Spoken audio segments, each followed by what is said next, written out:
For those people that are watching this segment as opposed to listening to it, you'll see that we're all grotty and wearing the same clothes from last week. It's maybe we should all spin our hats around to make it look different. They'll love that on the TikToks. And then come back with different clothes on. Oh, shit, but no. We'll do that in post. All right, They'll fix it in post. I'll right. just tilt mine up a bit. Hat I is look like I'm backwards. wearing a do-rag. Right, Oh, okay, so we'll all do it. now it is officially a different week. Hey, Jarret, how's it going? Good. I assure you I have washed these clothes in the past week. I'm just really fond of wearing Never this have stuff. three guys look more white than they do right now. This Yes, totally. Cue up the vanilla ice. here to talk Yo, about VIP. physical media. Kick it. Go ahead and kick it. How's it going? I'm great. Just reeling from a week of solid watching of screeners in readiness for Monster Fest, which is coming up in early October, which is in fact good because we revealed last week that we're going to be doing Monster Fest in Brisbane, Sydney, Perth, and Adelaide, in line with Melbourne from October the 4th to 6th. Right. Melbourne from 4th to 12th. So both Ben and I have been just like watching screeners back to back, trying to finalize programming for the festivals. So, yeah, it's good to watch a. Does that mean that like screener? you have a TV at each end of the room and you're back to back, or no? Pretty much, Okay. yeah. No, We have and we're bound. 7 TV, all playing simultaneously. Yes, and we're bound and gagged. Yeah, with those clockwork orange eye opener things. Man, that's to watch it. disturbing. Oh, I don't know what happened there, guys. Suddenly, now see, look. Can you? Terrifying. Stop that. Stop doing that. It's scaring me. Terrifying. Absolutely terrifying. Oh, we got a thumbnail. Far It out. actually hurts. Can't hear a Well, thing. then don't do it. Oh, Jarrett's dropped out. He's having issues here. Okay. There we go. We're back. Hello. Now it's work. Can you hear me? Yeah. Okay, cool. Yeah, for some reason, Ben started doing that, and the technology failed me. I don't know what it was. I don't know if it could be the universe working against us because we've got our hats. That's why I put mine back now. on, and you can hear me I perfectly. was going to say, I'm Jared, gonna have a look adjust at your it too. window. Have a look at your window. Do you see me waving With his eyes like this. Oh my god! with my eyes? Fucking hell. What movies are coming out this week, mate? Windows. Well, look, I'm not even going to break it down by... what I'll do is I'll say distributor, being all interactive distribution. Normally I go, this is coming out through Paramount or whatever. They're coming out through all interactive distribution. Let's just get that out of the way. But we've got The Crow coming out. Now, this is the standard trade-wide release of The Crow. You might remember a couple months ago, JB had the Steelbook exclusive. Now, trade-wide, the standard version's coming out on 4K. It is a 4K disc only, but that's fine because all the special features are on the 4K. And if truth be told, I actually like the standard 4K art better than the Steelbook. So this one's obviously come out just in time to tie in with the new Crow that's in cinemas. I saw an article. I saw an article only the other day of the producers of the new Crow saying they don't understand why the original creators are so negative against it. It's like, wouldn't you be? Like, Yeah, totally. Yeah, when you do the first adaptation of something, and then it's being redone like 30 years later. But an original that is highly celebrated and beloved. Yeah. Yeah. And when one of your key marketing things that you're going out to press with is, we didn't use any real guns on set.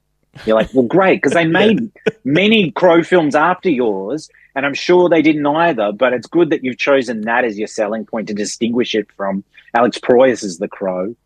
But I also like the fact that there's been articles going out about how they've been holding screenings for the film ahead of its theatrical release, and they embargoed critics from speaking and reviewing the film. But if you weren't a critic and you were an influencer, that you were able to express your opinion on social media and that, which is just like, okay, cool. So, get these influencers to a screening, But give them also, a lot of free way booze, to give them some guarantee the merch, critics will be negative, even if they weren't to begin with. Totally. That's it. But I mean, it is funny seeing the amount of films getting released at the moment that aren't having, you just know the film's a dog. You know, when you got a Borderlands, and I won't mention another movie that they didn't preview for critics because I did an interview for it. So, you know, but they didn't want to show anyone. And I was like, I wonder if they're retooling it right to the end, you know, the last minute, or is the fact that, you know, the film's not so great. Anyway, who cares? Enough of the theatrical nonsense. The Crow, the original, the Proyas, coming to 4K this Wednesday. Then also coming out from All Interactive is the Garfield movie. This is another Garfield movie. I don't know. I just don't even understand how Garfield's relevant, like, in this day and age, with them trying to why aren't they making it appealing to kids again. Movies? And I know I did try that once with that. Where's that Fred Bassett movie that they've been promising the Fred Bassett movie that needs to happen. They Or need the to Wizard of explain Id. why half the comic strips never made any sense. Yeah, Like, what let's the get hell a was Hagar I movie thinking? happening. Yeah. Totally. Let's get a Hagar Stop movie. going Come back on. to the Garfield well. You know, we're well and truly over that. But anyway, Garfield movie But then coming out on I DVD will and just Blu-ray. jump in and defend it to some extent, because over the years, up until recently, they have been doing direct-to-video Garfield stuff. Oh, like animated sort of stuff. Yeah. Yeah, okay. Well, there. Okay, so maybe there is some interest in there. I mean, I did go and see the one that Bill Murray voiced, the one where there was some confusion as to who was directing it. He signed Was on it because Joel he thought it was a Cohen. And I did see it, and I remember that coming out around the same time as maybe the Mike Myers Cat and Hat movie, and I went and saw both of these movies theatrically as a someone in their young 20s or early to mid 20s, and walking out going, fuck, I've got to stop seeing kids films. Like, they sucker me in with with things that I loved growing up, and the promise of Bill Murray voicing, you know. I think I even watched I watched the first Chipmunks movie because Jason Lee was in it, and I was a big Jason Lee fan. So, and I was like, maybe I don't need to see everything Jason Lee does. Read the backstory between the producers of Alvin and the Chipmunks 3 and David Cross. It's extraordinary. Oh, I love that. I can listen to Dave Cross tell that story a million times on any podcast.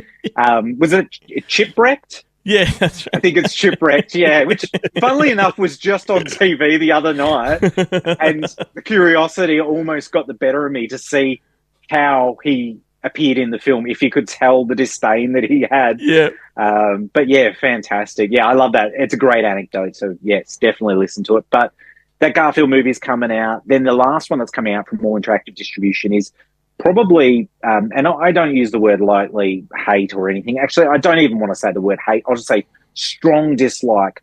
My strongest dislike film of the year, The Watchers, is coming out on Blu-ray and DVD. And that's because I not only parted with good money to go and see this theatrically, but I also paid for 3 other people to come with me to see it. You know, I didn't have super high expectations, but the fact that it did not deliver on any front and infuriated me is probably This why is I the have Micah such- Monroe?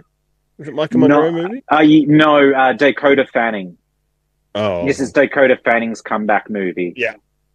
Yeah, no, the Micah Monroe one. She was the Long Legs. Long Legs. You know, Yeah, that was the good she one. was in No. There's one. another one. Sorry, that one. Yes, that one's called The Watchers. Watcher. Oh, it is a Watcher Yeah, movie, but That one's this called one is Watcher, the M. yeah. Night Shyamalan's This is daughter.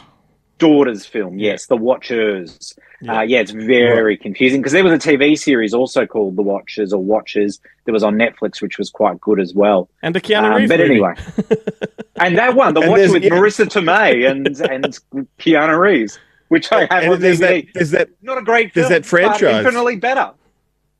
there's a franchise about aren't they like mechanical like experiment like dogs or whatever it is with Corey Haim in the first one, and then the second one has Yes. Gina Tracy Oh, the Scoggins Coons one. and Mark Yes, Singer the and- Nut Yes, Coons one. yeah, based on the Kuntz novel. Yeah, Yes, that's right. yeah, Fuck. absolutely. Nicole Egerton, I think, is in the first one with Corey Haim. Yeah, And I as got Ben- a soft spot for the As first Ben one. has just proven a few minutes ago, he's a Watcher. There you go. Yeah, exactly. Hey, Ben.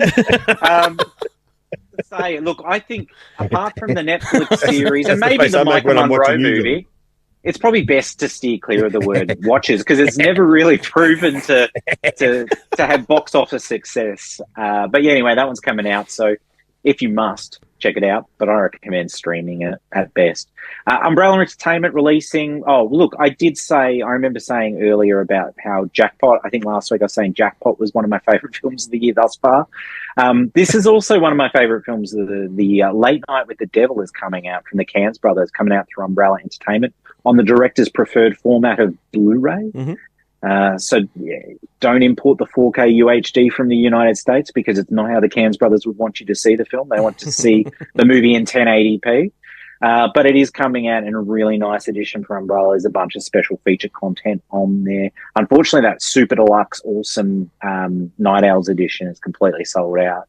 But no doubt once it surfaces, you'll be able to pick it up on eBay for an astronomical sum. But yeah, Late Night with the Devil coming out on Blu-ray and DVD. 2 enthusiastic thumbs up. Love that movie. Same. Also coming out from Umbrella, and also locally, a film that we played across all the Monster Fests last year and actually picked up from memory, The Golden Monster, The Emu War, coming out on Blu-ray and DVD. So it's good that one's getting a release, and I'm glad. Actually, I don't think it's getting a DVD. I think it's just Blu-ray. Mm-hmm. So strike the DVD comment. It's on digital already, but it's coming out on Blu-ray, and it is loaded with special features also. Also from Umbrella, we've got Irresistible coming out, which is, I think it's an Ann Turner film, the director who directed Celia and other movies that I can't quite recall the name of. But this is a film I've not seen for a while. Sam Neill and is it Julianne Moore, I think, maybe in this one? Susan Sarandon. Susan Sarandon, yeah. That's it. I remember the cover art for the VHS yes, days. I've still got the DVD in the cupboard of shame. Yeah. I'd been meaning to revisit it just to see whether it was worth putting on here, but now Umbrella's putting out this fancy pants Blu-ray. I'll probably end up having to buy that and put it in the cupboard of shame. They can coexist together, the Blu-ray and the DVD. Then they're also Umbrella's also releasing Goodnight Mummy on Blu-ray. This one has been out before locally through Accent. I can't speak to the quality of the release, but the fact that on the spine of the release it read Goodnight Mummy is probably pretty indicative of the quality of the transfer, because Accent back in the day were notorious for doing 1080i releases, but also just basically upscales of SD prints. They did it with like Irresistible, they did it with Pusher, so there's no doubt they probably did it with Goodnight Mummy as well. So this one's a welcome release, and it's good to have this version out rather than that one, Naomi Watts one that popped up on Amazon Prime that I watched. It's a bit of a curo, and then after about 30 minutes I turned it off, realising, what the fuck am I doing with my life? I think if Umbrella was smart, they would have done the slipcase. They would have done it as good, as a tribute, tip of the hat to Accent. So another one that's coming out through Umbrella, the last one that I'll mention is coming out through Umbrella, is Steve Boyle's directorial debut, the special effects technician who's worked on countless Australian international films. In fact, Ben and I shot an interview with him for a release that we never released. Do you remember that, Ben? It was a particularly windy, bloody day, and we shot it on the set of Nova Star, which sadly is another film that has not been released, and that was not the film we were recording the interview for. But yeah, Steve Boyle. So he's made this film, The Demon Disorder. It's done the rounds in Australia. It's recently played MIF and played, I think, Gold Coast Film Festival earlier this year. That one's coming out on home entertainment through Umbrella. I'm quite keen to check it out. Haven't had an opportunity to see it yet. Then the very last release that I'll mention, gentlemen, is one that I alluded to a few weeks back when I mentioned that the Walter Hill films were getting individual releases. The Driver is coming out on 4K UHD. And God, man, Vision have done incredible original key theatrical artwork on this that I almost want to do the double dip and get this because it looks amazing. Like the original key art that was like on the old Thorn EMI VHS. It's fantastic. Much better than the Studio Canal art. What art did they have on the DVD inside the box? I can't remember. I would get it, but if I did, the lapel mic that's all right. would... You know what? No, I'm going to do it because I disconnected the lapel because it wasn't working properly. That explains the audio.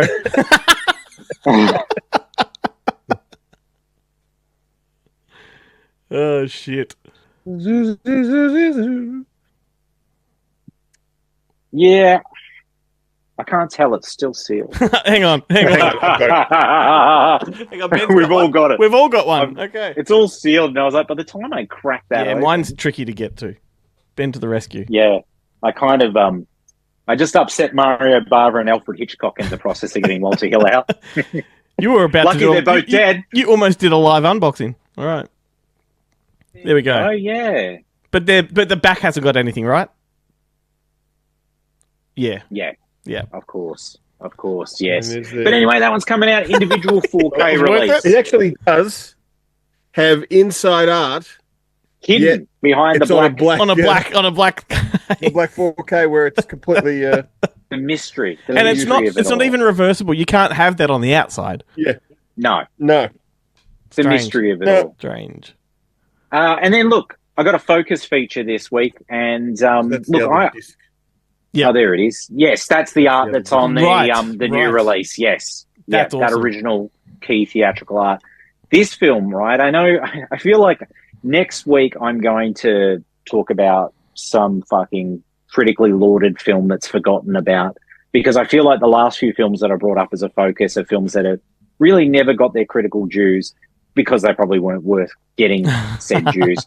And in the instance of this film, I think this film gets a lot of unnecessary hate, but it's far from a great film. I'm and excited. it's Rent-A-Cop Oh yes. with Burt Reynolds, everybody's favorite Burt Reynolds, acting opposite Liza Minnelli. And this is the Kino Lorber release on Blu-ray. It's a beautiful transfer, because prior to this Blu-ray release, I had only ever seen the film several times on the old Film Pack video release. Do you remember what year that was made?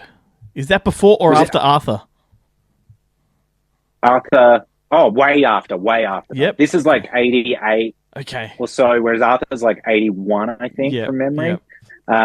But I mean, Liza Minnelli, this is obviously before she had all the work and whatever, and she I think I've always found her in an era very attractive. Yep. And Burt Cabaret. Reynolds, fantastic as well. Cabaret, indeed. And these two make for, I honestly think they have great screen chemistry, and it's a fun film.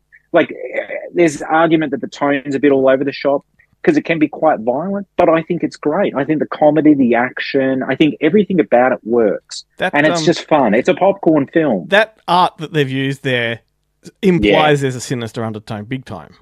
Oh, definitely. And there is, and it is quite violent. And that's the funny thing. I always The thought it was villain- a kids' film, like a Cops Sounds and like Robinson one. type. Cop and a half. Oh, no, you know? yeah. It's Cop and a half. It's surprisingly quite violent. James Remar's the villain in this film, and it kind of continues Right. his villain sort of from 48 Hours And and, yet- another 48 and yet, like, hours you've as got- well.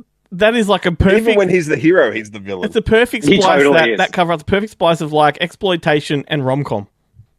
Yeah, it is. It does a good job. The Aussie art, which I'm very partial to, which sadly is not on here, which was that beautiful illustrated artwork of them sort of like hiding, I think, in an alley, and, you know, he's like this and she's bent down there, and, you know, it looks like a comedy. But yeah, I think it's a great film. This release is a really good release too, because it's a film that, you know, obviously they can't, Burt Reynolds not around to talk about the film now. Liza Minnelli, Liza Kite. yeah, Can't we really saw her at the talk about Academy Awards and, you know, whatnot. So she's probably not going to be first in line to talk about this film. But this release, apart from the theatrical trailer, actually does have an audio commentary with Richard Masur, the actor, and it's moderated by Lee Gambon. So it's definitely worth a listen. And Lee was quite passionate about this. So I remember him telling me that when he was working on this release, and I was very excited because I was like, yeah, I didn't realize that there was a fan base for this one, because it's always a butt of jokes. But it unnecessarily gets a lot of hate. Because everyone thought it was a kids' film. Yeah, totally, and it's far from it. So Terrible title. if Terrible you've never title. seen it, give it a shot. Yeah, Rent-A-Cop wasn't great. I remember when I was listening to the audio commentary, they do talk about why there was a title change, and it was because they were testing it. And I think the tests weren't going, and they tried to rework it to make it seem a little bit more comical or whatnot. But anyway, it's directed by Jerry London as well, who directed a lot of made-for-TV movies, including Killdozer.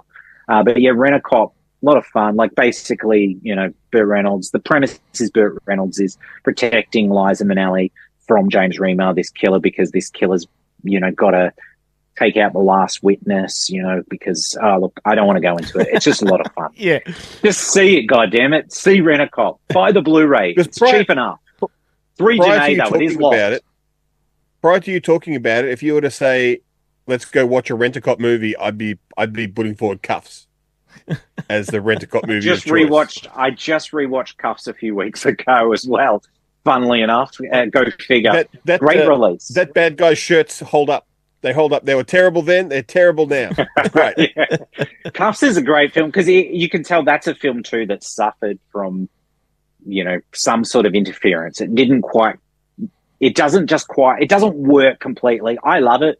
And Christian Slater at his peak powers when he was just pure charisma on screen. It's a great film. But yeah, no, it makes for a hell of a double feature.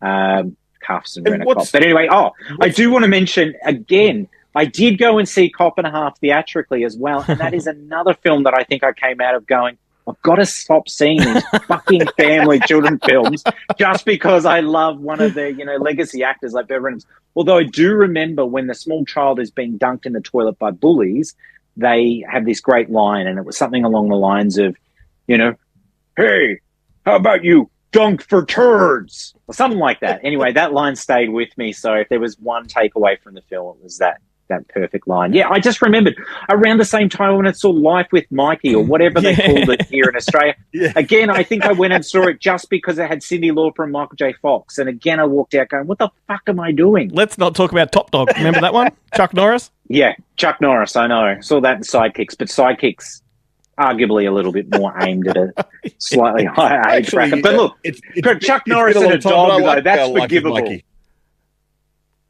Fine. I think it's fine. What was the film called? Like, it wasn't called that when it came in Australia. That's was not it? The Concierge. It was called Hot Shots or something. Or maybe it was just called Mikey. Oh no, Hot Shots. No, it's got like 3 words, like a Nothing But Trouble type of title or something like that. Yeah, right. Yeah. But you know what really kind of ruins it? It's Curly Sue, because Curly Sue was a great movie. Yeah, I like. It's an adult. Sue, it's not like it's not a kids movie yet. For all intents and purposes, based on the marketing material and everything, it's exactly the same as those other films. And then you go, I'm going to take a shot on these. Oh, they're not. There's no Curly Sue. Curly Sue. Like, was it directed by John Hughes? By John Hughes as well as written. Yeah, it's his last movie. It's surprisingly dark and great film. Yeah. But yeah, got caught up in bad marketing. I saw it theatrically twice. Life with Mikey, and I didn't come out. Life with Mikey. Give me a break. Give me a break. That's it. Give me a break. Give me a break. Was that the local release? Give me a break, or was Life with Mikey the local release? No, Give me a break. I think was the Aussie release. Yeah, it's so confusing. Poor old Michael J. Fox couldn't cut a break with those movies, could he? Between The Concierge and For Love of Money and that, Fucking hell. Oh, anyway, gentlemen, I've held you up for far too long. So, with that said, till next time, stay physical. Stay physical.